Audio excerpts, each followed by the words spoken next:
Welcome to our next episode. In this episode, we are taking a break from our regularly scheduled programming of our adventures in Alaska.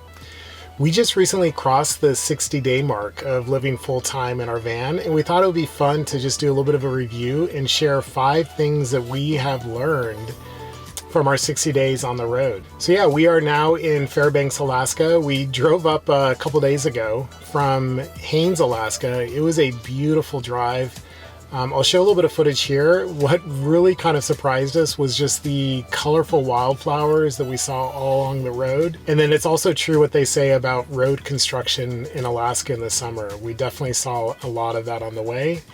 And another cool thing is we saw our first grizzly bear and our first moose on the drive up. And if you stick around to the end, I have shared a little bit of footage of the midnight sun here in Fairbanks. We are right around the summer solstice, so it doesn't really get dark at night. For those of you that don't know me, my name is Josh Wykes. This is my wife Lavinia and our dog Tilly. Lavinia has been in some of our videos thus far, but maybe a little bit more in the background, so I am so excited that she is front and center for this episode. You're going to get some great insights from her and from me, hopefully, as we look back over the first 60 days.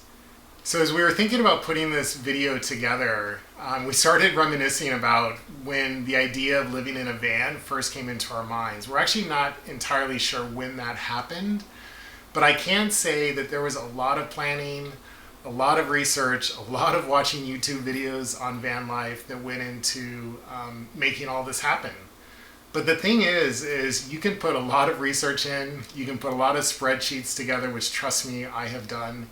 But until you get out on the road, who knows what's going to happen. So what we wanted to share was just some of the key things that we've learned over these past 60 days. We have 5 things that we're going to share with you that we've learned, and we hope that it'll be helpful for all of you that are watching this video. Just to kind of set the stage a little bit, we have been, like I said, we've been traveling for about 60 days, full time in our van. We started in the Pacific Northwest. We spent about a month or so there, and then we started working our way up through Canada. We hit Banff and Jasper National Parks. We then began our journey up to Alaska, which is actually where we are now. We're about a week or so into our time in Alaska. And we've been putting videos out once a week. So if you haven't seen any of our videos to this point, go back and you can check out all of our travels to this point. We visited 4 US national parks at this point, and we've actually hit about 5 Canadian national parks. You may not know this, but one of the objectives of our travels is actually the national parks. Our goal by the time we're done with van life is to have visited every single national park in the US, with the exception of the one that's over in America Samoa. We're not going to be able to get to that one in the van, unfortunately. We're about 28 national parks in right now, because we obviously visited some before we started van life.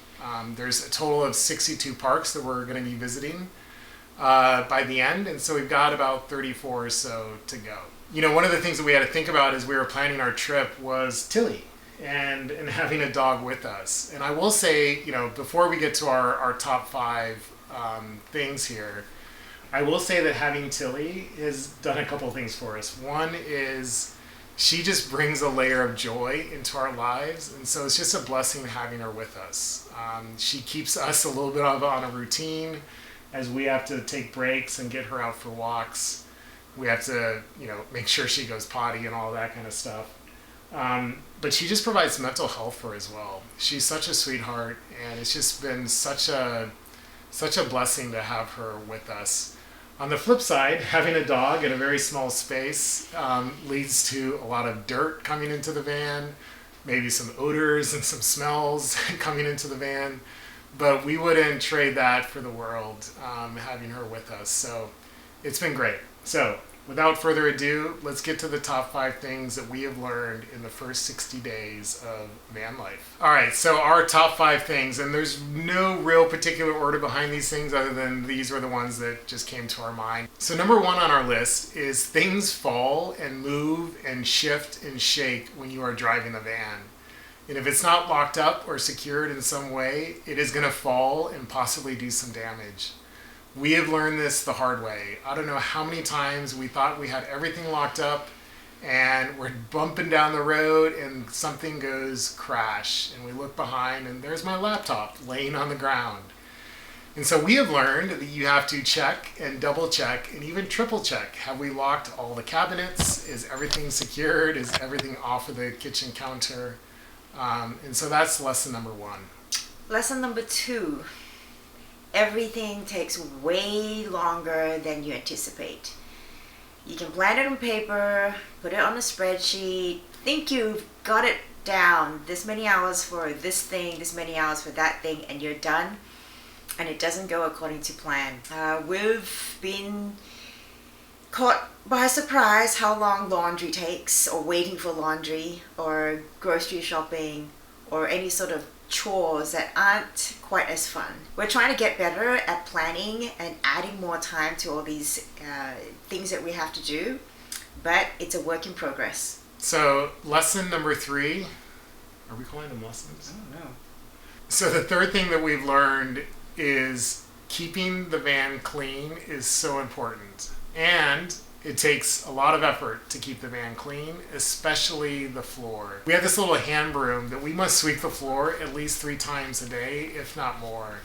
And to be honest, it doesn't take a ton of time, but we find that you kind of have to do it. Otherwise, the dirt just piles up. I think we know who the number 1 culprit is for the dirt that's getting into the van, but I think both of us are guilty. Just it gets on your shoes, it gets on your feet. Even if you take the shoes off at the door, dirt just turns up. And so we're trying to stay on top of that, but it is a daily chore and a daily routine, and we are trying our best to keep the van clean. It is our home and it's where we live, and so we wanna try to keep it as clean as possible. The 4th thing is your trip starts before your trip starts. And that means planning. Think ahead of the decisions you have to make for the day, where you're going to go to a toilet, where you're going to do a number 2, where we will be taking a break for ourselves to stretch our legs or to take Tilly for a potty break, and where we sleep, especially where we sleep. If you think about it, if you have little or poor cell service, you can't make a decision on the fly. You kind of need a plan A, a plan B, and a plan C in case things don't work out. Check out our maiden voyage video for a good example of what happened. All right, our 5th and final thing that we've learned, although I'm sure there's a lot more that we've learned, but for the sake of this video and the 5 things that we've learned, the final and probably I would argue the most important is you have to build in brakes from the van and from the road.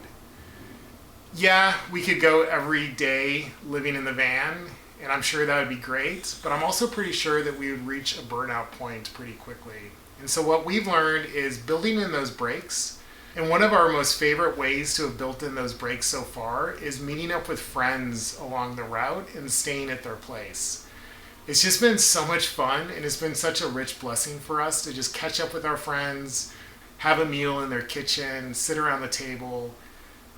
It's been great. It is just a way for us to restore and refresh our souls.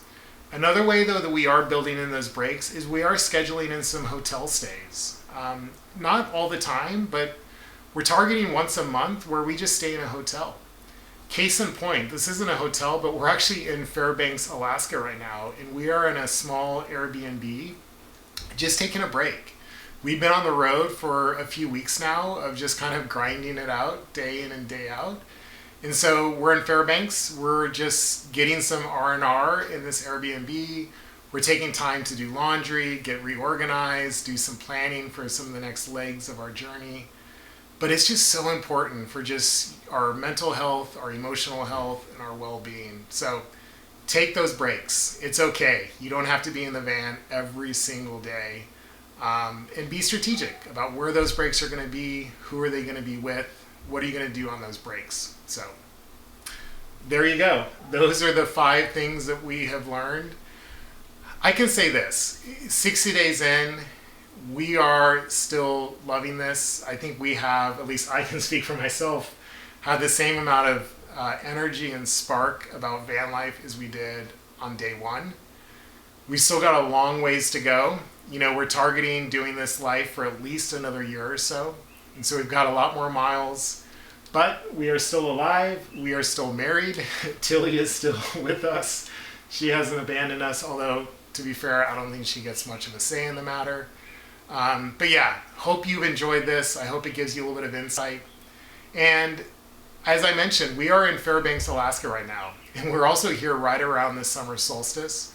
So check out some content here of what it's like to be in Fairbanks when the sun basically doesn't set. Welcome to Fairbanks and the midnight sun. Believe it or not, it's 11:30 at night right now. It's June 22nd, so the day after the summer solstice. And the sun actually isn't going to set until about 1 a.m., which is about an hour and a half from now. And then the sunrise is at about 3 a.m., so quite a bit of sunshine.